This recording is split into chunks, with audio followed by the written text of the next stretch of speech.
qualidade de vida a quem já foi atingido por esta doença. Paulo Abreu, que é fisioterapeuta. Olá, Paulo. Bom dia. Seja bem-vindo à praia. Prazer. Paulo, vamos tentar melhorar o nível de vida, não é?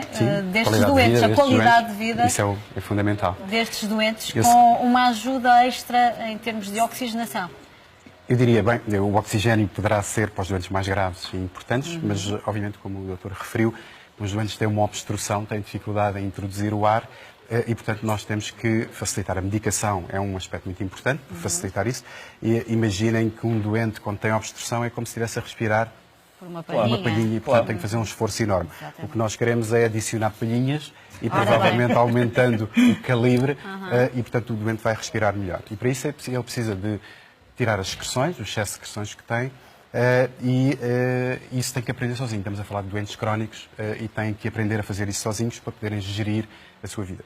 Um outro aspecto muito importante, e por isso, já agora só referir, estes aparelhos servem exatamente para isso, para dar autonomia ao doente e que permite que, por exemplo, um aparelho destes, quando nós sopramos, vai abrir as vias, ao mesmo tempo ele vibra e faz o muco soltar-se e, portanto, ele vai depois expelir as secreções com mais facilidade, por exemplo. Isto faz vibrar os brônquios por dentro e facilita. Outros, em alguns doentes, por exemplo, eles têm falta de força dos músculos respiratórios. Obviamente estamos a falar de uma doença que, à medida que vai evoluindo, vai fazendo com que o doente fique mais incapacitado, tenha mais dificuldade em fazer as atividades do dia a dia. Perda de peso também está associada, exatamente. Não é? E, portanto, alguns como doentes... qualquer músculo, se não é exercitado, vai atrofiando cada vez mais. Cada vez mais. E, portanto, nesse aspecto, a reabilitação tem...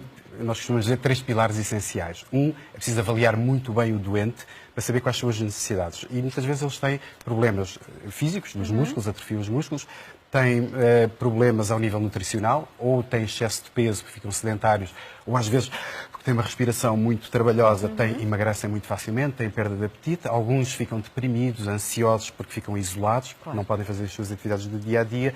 E, portanto, a reabilitação implica normalmente uma equipa multidisciplinar, um nutricionista, fisioterapeuta, um médico, um psicólogo, muitas vezes para poder intervir e fazer uma intervenção cada um adequada na para sua esses área. doentes, não é? Diz, Carlos, o caso queria acrescentar... Sim, quando sempre quiser. Uma mensagem importante.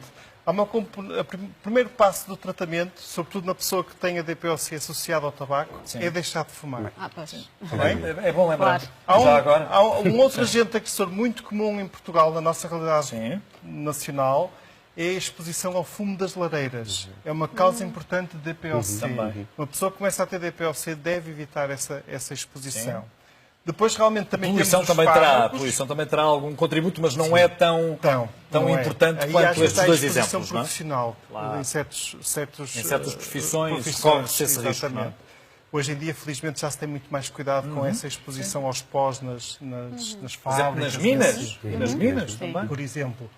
Medicação também é muito importante e há aqui uma mensagem positiva. Felizmente, hoje em dia, nós conseguimos, e com o apoio, por exemplo, da fisioterapia, também muito, muito relevante e importante, conseguimos controlar e melhorar muito a qualidade de vida das pessoas com DPOC.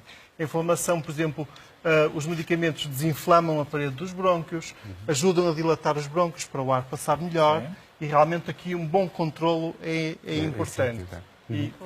E depois eu gostaria só de acrescentar a questão do exercício, é fundamental.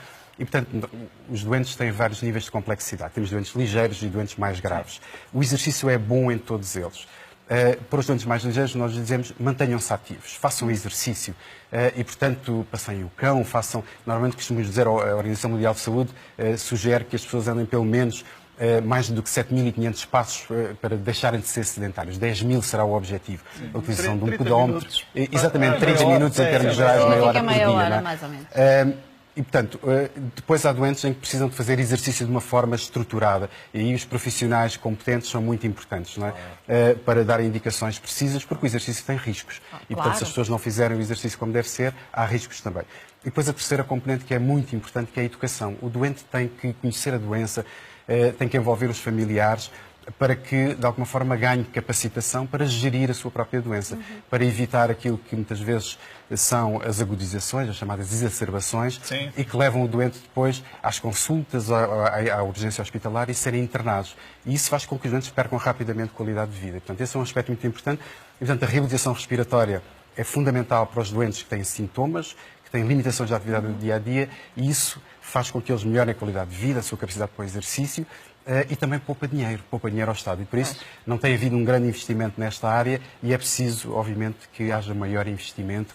Com um olhar mais atento para este problema. Se me permitem, só para terminar esta conversa, qualquer fumador corre o risco de contrair DPOC? O risco é muito elevado. Cerca de 30% dos fumadores desenvolvem DPOC.